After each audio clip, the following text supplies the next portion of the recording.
Shalom, selamat pagi. Apa kabar anak ibu guru yang ada di rumah semuanya? Ibu yakin semua sehat-sehat, tidak ada kekurangan suatu apapun. Kita bersyukur kepada Tuhan. Tuhan sudah kasih kita kesehatan. Kita kembali dapat di pagi hari ini dengan tubuh yang sehat, dapat kembali kita mau belajar dari sekalipun dari kita mesti bersyukur. Tapi sebelum kita belajar, kita mau beribadah kepada Tuhan. Ya, saat ini kita mau siapkan hati kita, pikiran kita mau puji Tuhan, yaitu tentang kasih.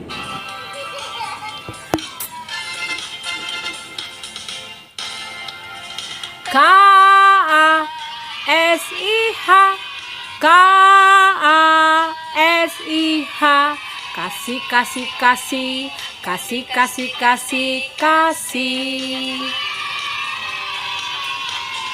K-A-S-I-H, K-A-S-I-H,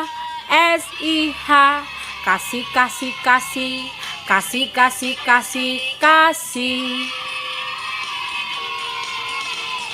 Kasih itu sabar, tidak suka marah-marah, sayang kepada teman, seperti kasih Yesus. Kasih itu sabar, tidak suka marah-marah, sayang kepada teman, seperti kasih Yesus, seperti kasih Yesus, seperti kasih Yesus. Kita bersatu dalam doa. Tundukkan kepala anak ibu guru yang terkasih di rumah. Kita bersatu dalam doa. Bapa di surga, kami bersyukur padamu Tuhan. Di pagi hari ini kembali kami mengucap syukur dan berterima kasih karena Engkau baik dan sungguh sangat baik. Tuhan, Engkau melihat anak diri kami sekalipun mereka belajar di rumah online. Kami percaya Engkau juga menyertai mereka. Dan saat ini juga kami mau beribadah secara online. Berkati anak didik kami dimanapun mereka berada Tuhan. Peliharakan hidup mereka, sertai mereka dan juga papa mama yang menemani mereka belajar. Kami serahkan hidup kami sepenuhnya hanya ke dalam tangan pimpinan-Mu Tuhan.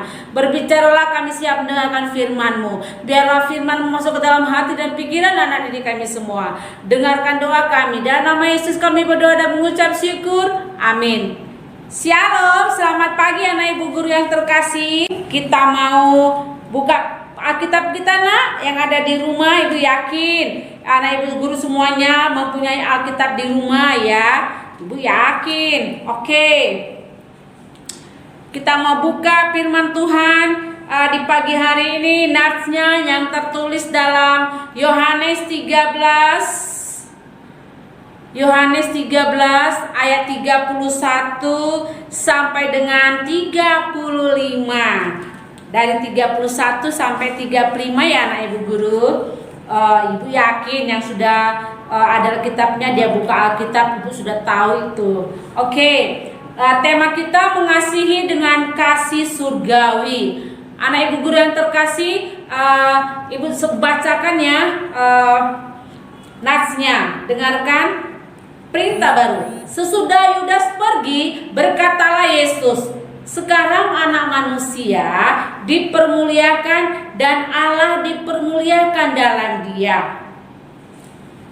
Jikalau Allah dipermuliakan di dalam dia, Allah akan dipermuliakan dia juga di dalam dirinya, dan akan dipermuliakan dia dengan segera.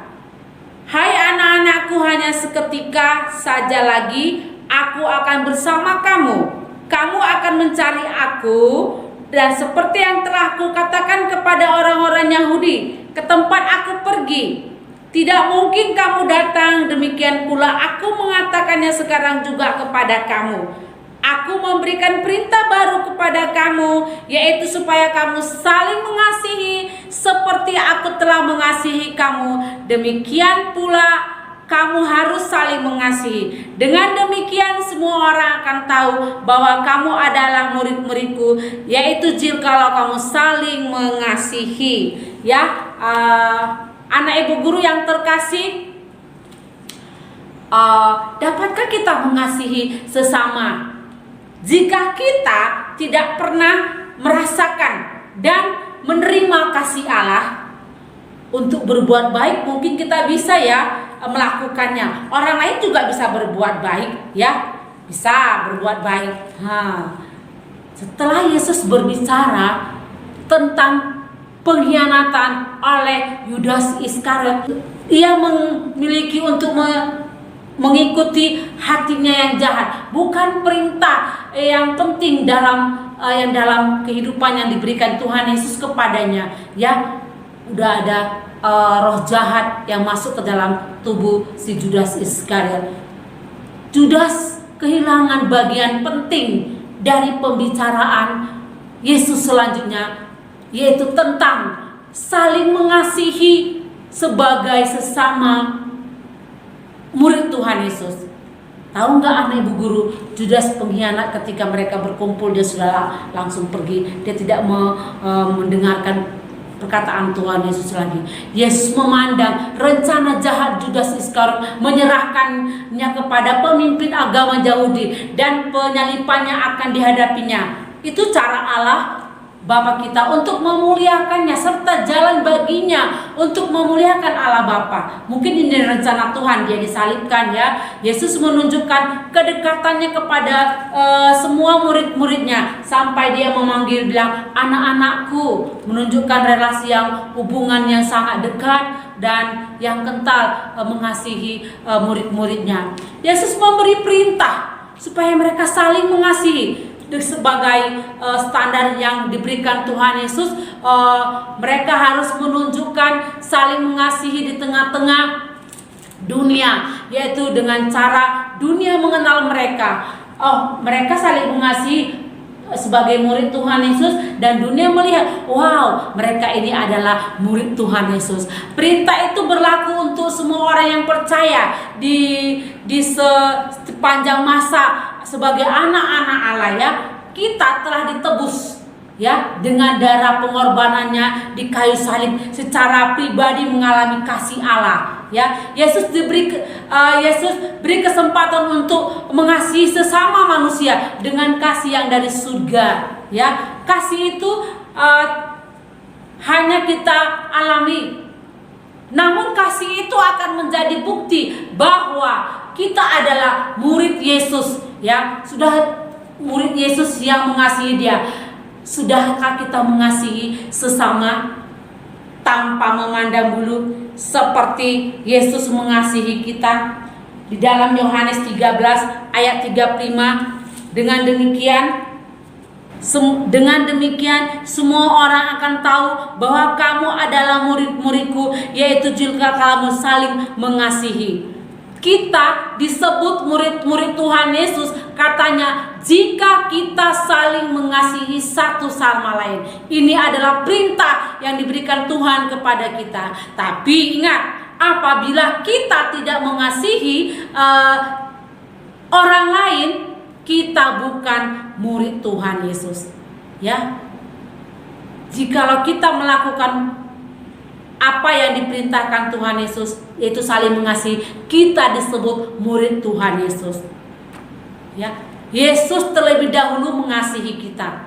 Ia mati untuk kita semua, bukan untuk diri Dia, bukan untuk pribadi keluarganya atau dirinya, tidak, tapi untuk semua orang, ya. Supaya nanti ketika percaya dia dipermuliakan, dan Bapaknya pun dipermuliakan melalui Tuhan Yesus. Dengan kasih yang kasih dapat meredam dosa, tak berbuat dosa, dan mau mengakui kesalahan. Dengan kasih kita mau mengakui kesalahan orang dan mau mengampuni kesalahan orang lain, mampu mengalahkan rasa ego, rasa kesombongan kita, ya. Mampu mengasihi. Dengan kasih kita dapat percaya Yesus juga sungguh mengasihi kita.